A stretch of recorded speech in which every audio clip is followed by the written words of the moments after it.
So hello guys, সবাই কেমন আছো? আশা করি ভালো আছো। তো আবারও নিয়ে চলে এসেছি আমার বিয়ের ব্লগ ভিডিও। তো এটি হচ্ছে আমার বিয়ের প্যান্ডেল, তোমরা দেখতেই পাচ্ছ। তো অলরেডি কিন্তু বাঁশ পোতা হয়ে গেছে। তো দেখো প্যান্ডেলটা জাস্ট কত বড়, এটা পুরো রাস্তা জুড়ে প্যান্ডেল। তো দেখো বন্ধুরা কতটা বড়, তোমরা দেখে বুঝতে পারছো। তো এটি হচ্ছে আমার বাড়ির ভিতরের, আর এটি হচ্ছে বাড়ির সামনে রাস্তার প্যান্ডেল। তো এই জায়গাটা হবে খাওয়ার জায়গা, আর বাড়ির ভিতরে বিয়ের আসর এবং আমার বসার জায়গা। তো তারপর বন্ধুরা দেখো এইখানে রান্না হবে, তো এটা রান্নার জায়গা। এখানেও কিন্তু অলরেডি সব কিছু প্যান্ডেল করা হয়ে গেছে। তো রান্নার পাশে কিন্তু এটা খাওয়ার জায়গা, আর খাওয়ার জায়গা থেকে এখানটা হবে স্টল, সব বসবে। তো এখানে স্টল বসবে, আর এটা তো আমাদের বাড়ি, তোমরা দেখে বুঝতেই পারছো। তো বন্ধুরা বাঁশ বাঁধা কিন্তু কমপ্লিট। তো এবার কাপড় টানানোর কাজ শুরু হয়ে গেছে, তোমরা দেখতেই বুঝতেই পারছো। তো দেখো বন্ধুরা কাপড় কিন্তু টানানোতে লোক চলে এসেছে বাড়িতে। তো এরপর কিন্তু কাপড় টানানো কিন্তু কমপ্লিট হয়ে গেছে। তো দেখো তোমরা জাস্ট পুরো লুকটা বিয়ে বাড়ির। তো এটা হচ্ছে আমার বাড়ির ভেতরে।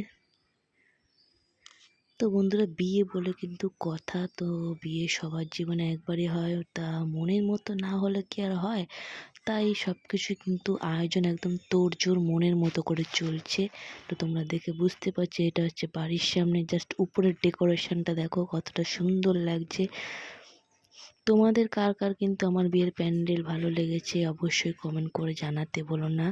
আর এই সাইডটা হচ্ছে তোমার খাওয়ার জায়গা, যেটা পিঙ্ক এবং হোয়াইটের মধ্যে কাপড় টানানোর ডেকোরেশনটা দারুণ লাগছে আমার।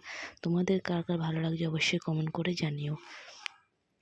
তো বন্ধুরা দেখো সব কিছু কিন্তু অলরেডি কাপড় টানানো হয়ে গেছে, আর কিছু কিছু কাজ এখনো বাকি রয়েছে যেগুলো এখন করতে হবে। তো বন্ধুরা এরপরে কিন্তু লাইটিংয়ের কাজ বাকি আছে। তো তারপরে কিন্তু বাড়ির ভিতরের ডেকোরেশনে কিন্তু এখনো এই উপরে একটা ঝাড়বাতি বসবে। তো তারপরে কিন্তু আরও সুন্দর লাগবে প্যান্ডেলটা। তো এই পাশটায় হবে আমার বসার জায়গা, তো আমি এইখানে বসবো। বন্ধুরা সবকিছু কিন্তু কমপ্লিট, এবার তোমাদের ফাইনাল সব বিয়ে বাড়ির লুকটা দেখায়। এটা হচ্ছে আমার বিয়ের আসর, যেখানে কিন্তু ফুল দিয়ে সবকিছু সাজানো অলরেডি হয়ে গেছে। তো জাস্ট একবার দেখো ছাদনাতলাটা কত সুন্দরভাবে সাজানো হয়েছে, আর এই যে সম্পূর্ণ কাজ হওয়ার পরে ঝাড়বাতি লাগানো হয়েছে।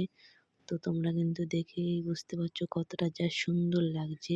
তো তারপরে এদিকটা দেখো, এদিকটা হচ্ছে আমার বসার জায়গা। তো এখানটাও কিন্তু সুন্দর করে একটা ডেকোরেশন করে জায়গাটাকে সাজানো হয়েছে। তো তোমরা দেখেই বুঝতে পারছো, অবশ্যই করে কমেন্ট করে জানাতে বলো না যে ছাদনাতলাটা এবং আমার বসার জায়গাটা কেমন হয়েছে। তো আমার কিন্তু দারুণ লাগছে। তো এটি হচ্ছে বিয়ে বাড়ির এন্ট্রি গেট, তোমরা দেখে বুঝতে পারছো জাস্ট কতটা সুন্দর। এটা কিন্তু আমার বরের ছবি, যেখানে লেখা আছে সুস্মিতা অভিজিতের শুভ বিবাহ। তো সবকিছু কিন্তু অলরেডি কমপ্লিট। তো ভিডিওটি কিন্তু অবশ্যই কমেন্ট করে সবাই জানিও।